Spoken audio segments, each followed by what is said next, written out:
여러분 안녕하십니까? 3월 17일 금요일 뉴스투데이 강원입니다.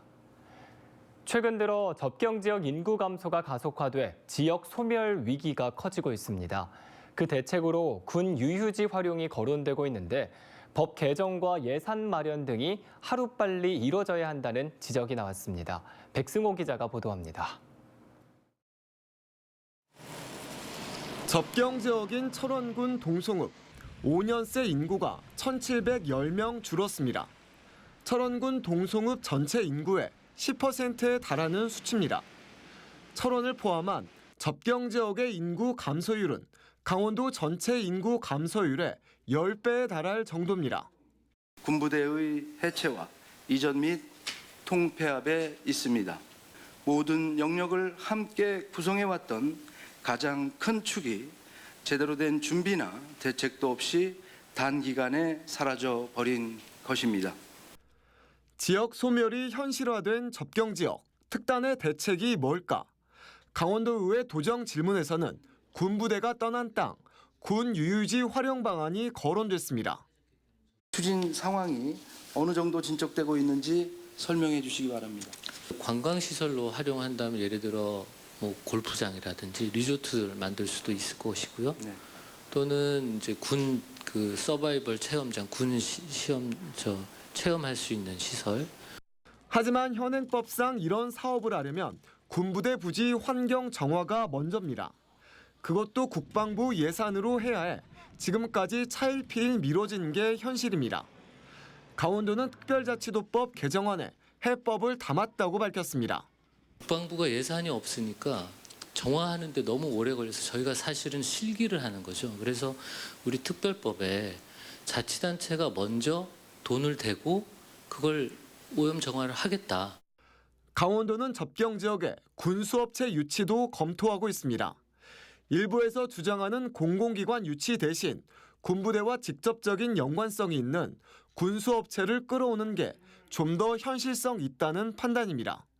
소위 이제 공산품들 그런 것도 이제 그 지역 내에서 자체적으로 생산할 수 있게 그런 군수업체들, 군수 물자 생산업체들 유치하는 것도 좀 필요해 보입니다.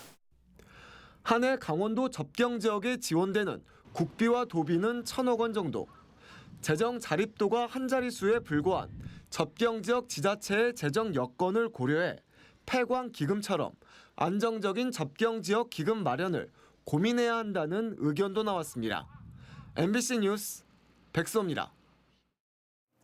치솟는 물가에 오르지 않은 게 없지만 최근 몇 년 사이 농자재 값이 폭등했습니다. 강원도는 올해부터 농자재비 구입비의 반값을 지원하겠다고 약속했는데 지원 규모가 부족하다 보니 영농철을 앞둔 농민들의 걱정은 여전합니다. 이송미 기자입니다.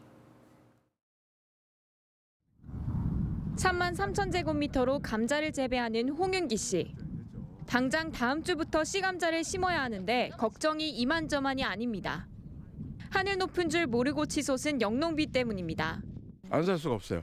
그 작년에도 비료 농약 같은 거 그 시기에 따라서 적절하게 추비도 줘야 되고 농약도 쳐야 되는데 안 쳤어요. 워낙 비싸니까. 지난달 통계청이 발표한 농가 구입 가격 지수는 125.2. 전년도에 비해 10% 이상 올랐습니다. 특히 요소비료 가격은 20kg 한 포대당 2만 원. 올 초 다소 내렸다지만 1년 전에 비하면 2배 가까이 올랐습니다.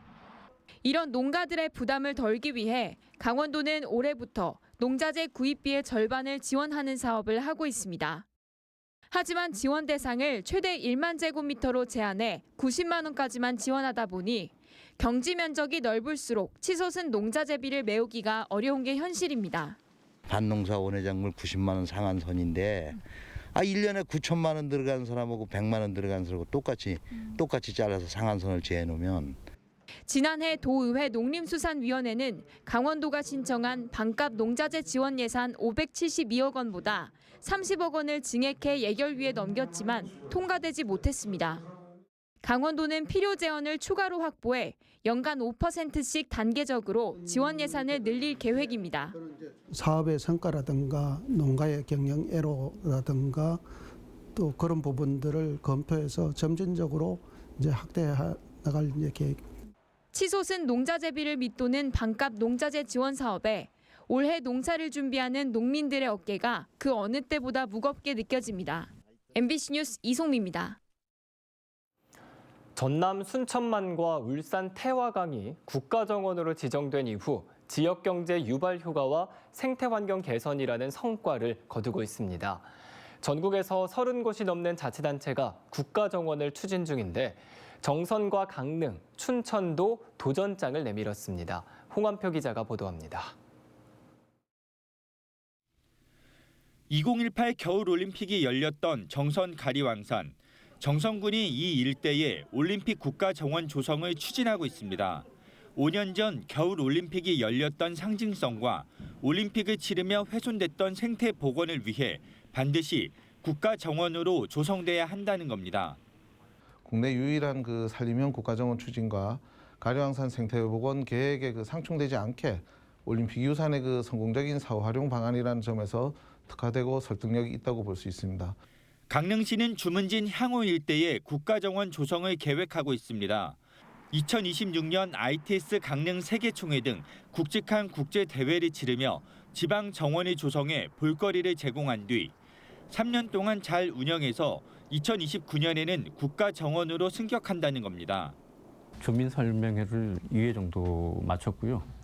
그다음에 개발행위 제한 구역으로 일단 설정을 하고 2026년 ITX 총회 전까지 마치고 그다음 3년간의 운영을 해서 2029년에 국가정원으로.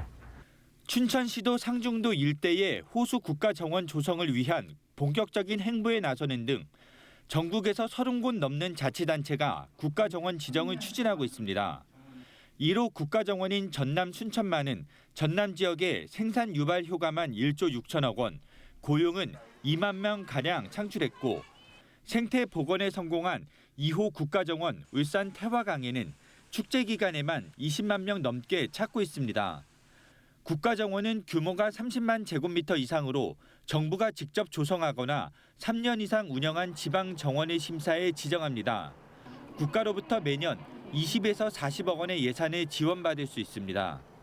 도심지 가까이에서 국민들 모두께서 직접 누릴 수 있는 산림 그리고 자연 환경, 요즘에는 도시 환경 재생 문제와도 맞물려서 정원 그리고 수목원에 좀 일찍부터 관심을. 산림청은 단순 공원 조성이 아닌 산림산업 육성, 주민 문화 생활 향상, 자체 수익 구조 마련 등도 국가정원 지정의 주요 기준이라고 설명했습니다. MBC 뉴스 홍한피입니다. 상지대학교에 강원도의 혁신 창업 기업들이 입주할 수 있는 그린 스타트업 타운이 조성됩니다. 원주시 우산동 일대에 추진되고 있는 사회적 경제 혁신 타운, 도시재생 사업과 연계해 지역 활성화로 이어질 수 있을지 주목되고 있습니다. 윤하은 기자가 보도합니다. 상지대학교 창업보육센터에 입주해 있는 스타트업 회사입니다. 2018년부터 교각 안전 점검, 유지 관리를 하는 로봇을 개발하고 있습니다. 사람이 육안으로 확인하는 대신 로봇이 촬영해온 영상을 자체 개발한 AI 프로그램에 넣어 분석하면 교각의 정확한 상태 파악은 물론 보수 계획도 세울 수 있습니다. 최근에는 그 기술력을 인정받아 도로공사 등의 납품도 시작했습니다. 회사는 어느 정도 성장했지만 대학 창업보육센터에 입주해 있을 수 있는 기간은 5년 정도로 제한돼 있어 곧 이전을 해야 하는 게 고민입니다. 한 1년 정도 시간이 있는데 만약 지금 그린 스타트업인가요? 그게 만약 생긴다 하면 거기 그린 스타트업 들어오는 기업들도 굉장히 많을 거고 전문기관들이 많이 올 것으로 생각하고 있는데 그러면 서로 협업하다 보면 현재 강원도 내 16개 창업보육센터에 입주한 업체는 400여 개에 달하지만 창업보육센터를 나와 갈 곳이 마땅치 않거나 규모나 매출 여건상 지식산업센터 입주는 부담스러운 게 현실입니다. 강원도와 원주시, 상지대학교는 강원 지역 중소 스타트업 회사들이 안정적으로 사업을 이어갈 수 있도록 2025년까지 그린 스타트업 타운을 조성합니다. 국비와 도비 등 280억 원이 투입돼 상지대학교 내에 70여 개 업체가 입주할 수 있는 사무공간과 회의실, 공동 연구 장비 등을 갖출 계획입니다. 창업보육센터를 졸업하고 난 다음에 그 다음 성장 단계로 가는 그런 기업들을 이제 집중 육성하는. 그래서 강원도에서 가장 큰 어떤 복합적인 그 어떤 그 창업의 허브가 되는 그 창업의 메카라 되는 우산동 일대에는 옛 시외버스 터미널 자리에 사회적 경제 혁신타운이 추진되면서 사회적 경제 기업들이 내년 입주를 앞두고 있고 도시 재생 사업을 통해 주민과 대학 구성원들이 주축이 되는 다양한 프로젝트가 추진되고 있어 앞으로의 시너지 효과도 기대됩니다. 비교적 침체됐던 우산동이 대학생과 청년 창업자들이 모이는 활기 넘치는 지역으로 변모할 수 있을지 관심이 모아지고 있습니다. MBC 뉴스 윤하은입니다. 지난해 강원도 혼인 건수가 역대 최저치를 기록했습니다.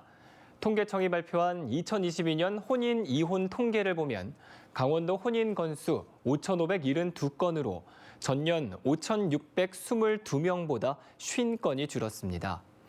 인구 1,000명당 혼인 건수를 뜻하는 조혼인율도 4건을 기록해 전년도보다 0.1건이 줄어 역시 사상 최저치였습니다.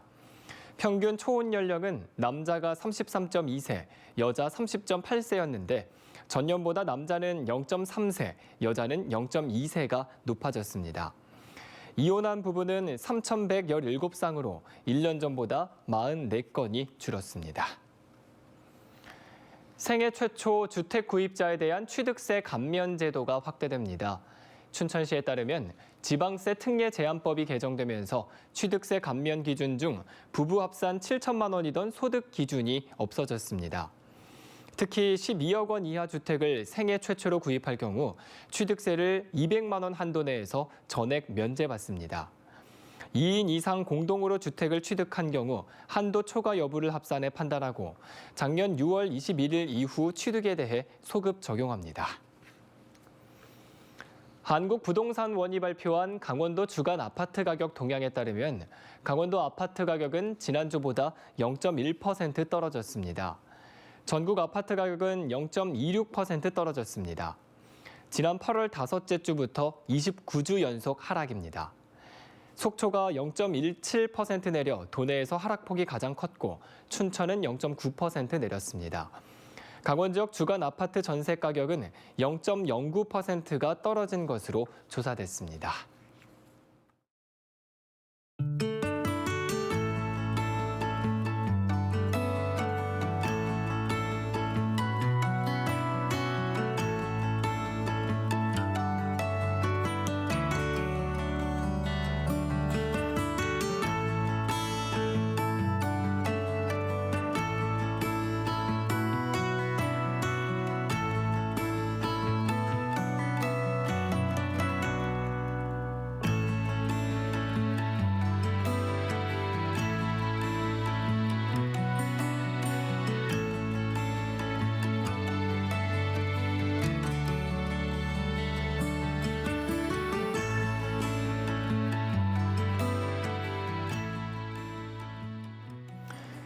춘천에서 실종된 11살 초등학생을 유인해 닷새 동안 데리고 있던 혐의로 재판에 넘겨진 50대 남성의 첫 공판 기일이 잡혔습니다.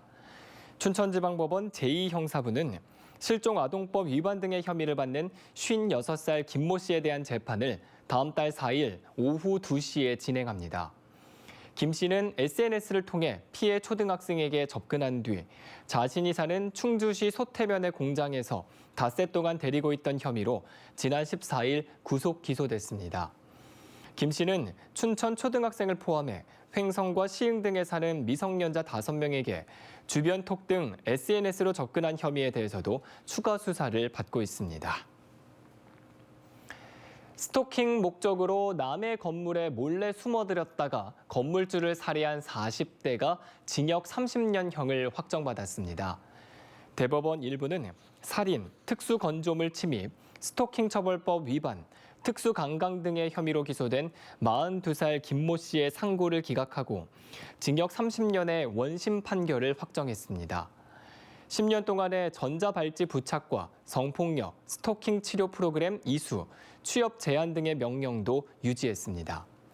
김 씨는 지난 2021년 12월 여성이 만나주지 않자 그 동생이 산다는 원주의 한 원룸 건물 공실에 들어가 거주하다 건물주인 60대 여성을 흉기로 살해한 혐의 외에도 만나던 여성을 스토킹하고 성폭행한 혐의도 받았습니다. 강원도의회가 강릉 급발진 의심 사고와 관련해 제조사가 입증 책임을 부담해야 한다고 강력 촉구했습니다. 도의회는 건의문을 통해 선진국에서는 급발진 사고가 나면 제조사에게 입증 책임이 있지만 우리나라는 운전자가 결함을 입증해야 해 사고 당사자와 가족에게 감당하기 힘든 고통을 준다고 밝혔습니다. 이에 따라 입증 책임을 제조사가 부담하도록 정부가 법 개정을 해야 하고 사고 당사자를 지원하기 위한 대책 마련을 대통령실과 국회 등에 건의했습니다. 정의당 강원도당이 김진태 도지사의 역사관에 대해 우려를 나타냈습니다.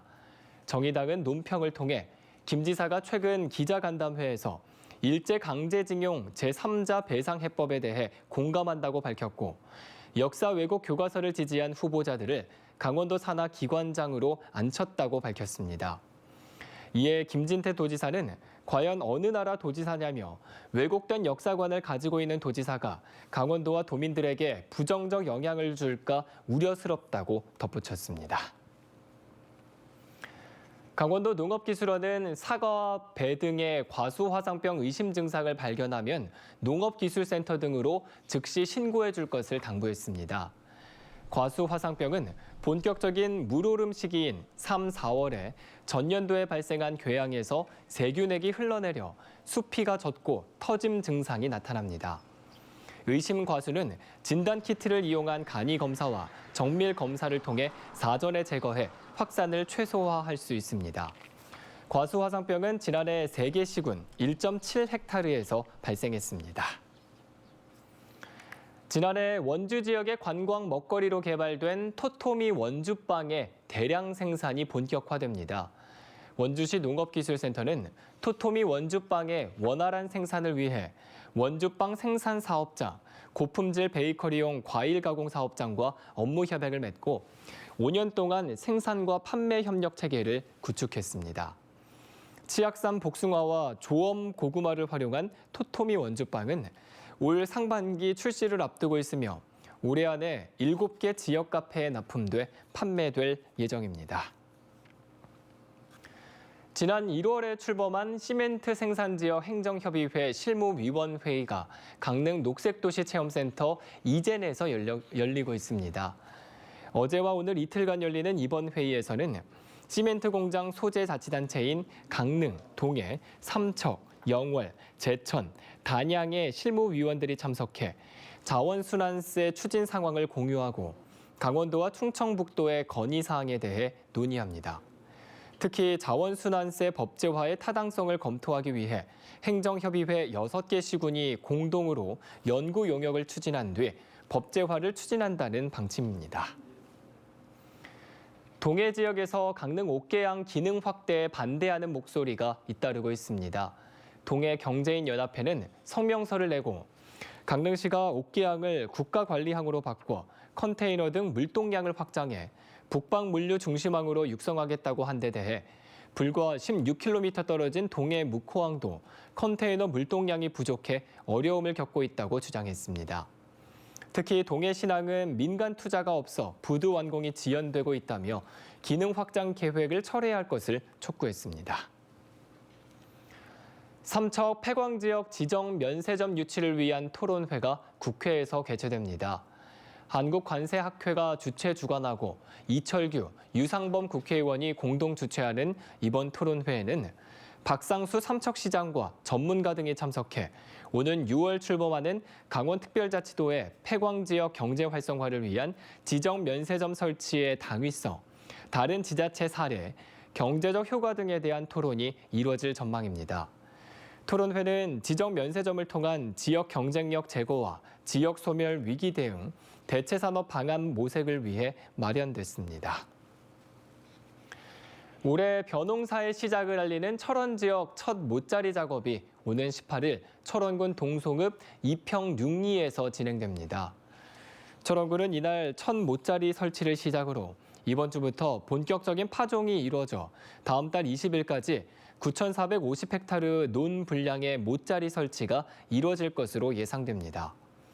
철원군 농업기술센터는 이달 중순에 벽씨를 파종하면 저온으로 인한 냉해, 입꽃병 피해가 늘어나게 된다며 특별히 야간 보온과 주간 환기를 관리해 줄 것을 당부했습니다. 화천군이 냉수성 어종 어린 고기 특별 전시전을 시작했습니다. 화천군은 토속어류 생태체험관에서 산천어와 연어, 무지개송어, 황금송어 등 냉수성 어린 고기 2,000마리를 전시합니다. 이번에 전시된 어린 고기들은 이번 겨울에 알에서 부화한 개체들입니다.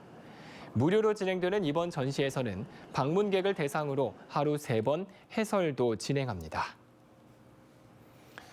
인제군 농업기술센터가 2023년 하늘 내린 농업대학 운영을 시작했습니다. 올해 농업인 대학에서는 이론, 실습, 선진지 견학 등으로 구성된 사과 재배 과정과 온라인 마케팅 등 2개 과정을 진행합니다.